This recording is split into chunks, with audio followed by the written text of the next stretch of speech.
ایک وقت کی بات ہے، دھوپ سے روشن گاؤں سنداپور میں 3 بھائی رہتے تھے، روحان، کرن اور ایان۔ وہ نوجوان تھے، خوابوں سے بھرپور تھے اور ایک امیر تاجر ہریش کے لیے کام کرتے تھے۔ ایک دن ہریش نے انہیں بلایا اور کہا، میں تم میں سے ہر ایک کو زمین اور سونا دے رہا ہوں۔ اپنے وقت کو اچھی طرح استعمال کرو اور جو کچھ تمہیں دیا گیا ہے اس سے بہترین فائدہ اٹھاؤ۔ تم اسے کیسے استعمال کرتے ہو یہی تمہارا مستقبل طے کرے گا۔ سب سے بڑا بھائی روحان ہنس پڑا اور بولا، زندگی مختصر ہے، سونا مزے کرنے کے لیے ہوتا ہے، کیوں بچائیں اسے جب ہم اسے خرچ کر سکتے ہیں؟ اس نے اپنے سکے دعوتوں، موسیقی اور قیمتی کپڑوں پر خرچ کر دیے۔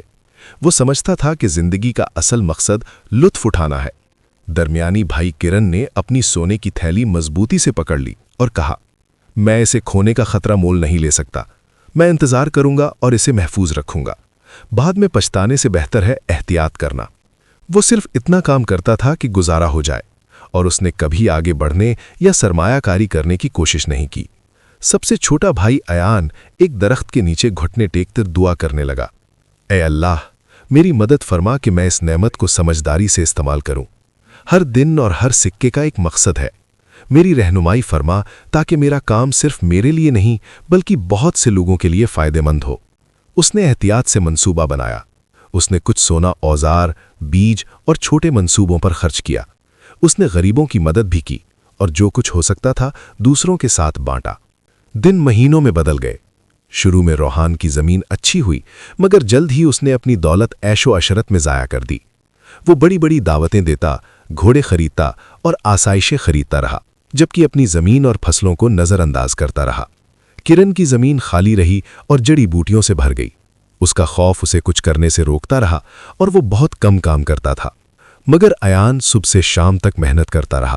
اس نے زمین کا مطالعہ کیا، مزدوروں کی مدد کی اور ہر بیج اور ہر سکے کا حساب ایک چھوٹی نوٹ بک میں لکھتا رہا۔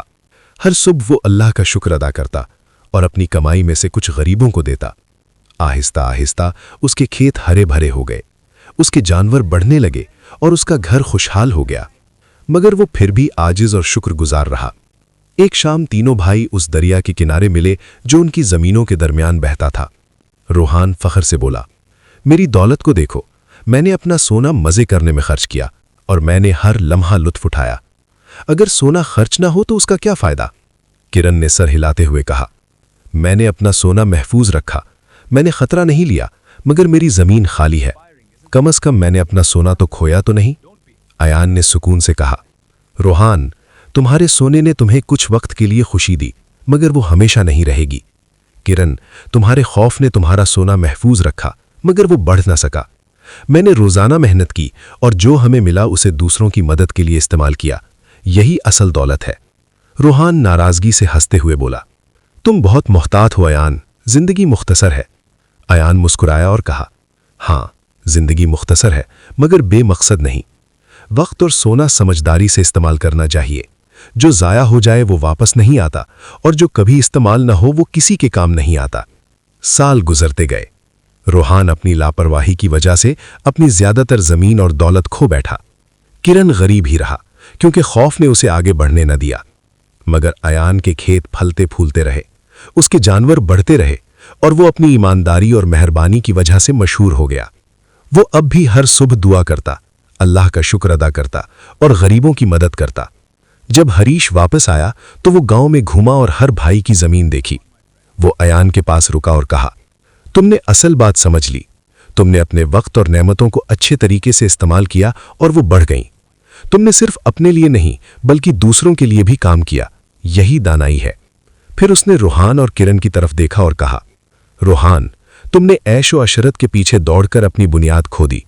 کرن، تم خوف زدہ رہے اور کچھ حاصل نہ کر سکے۔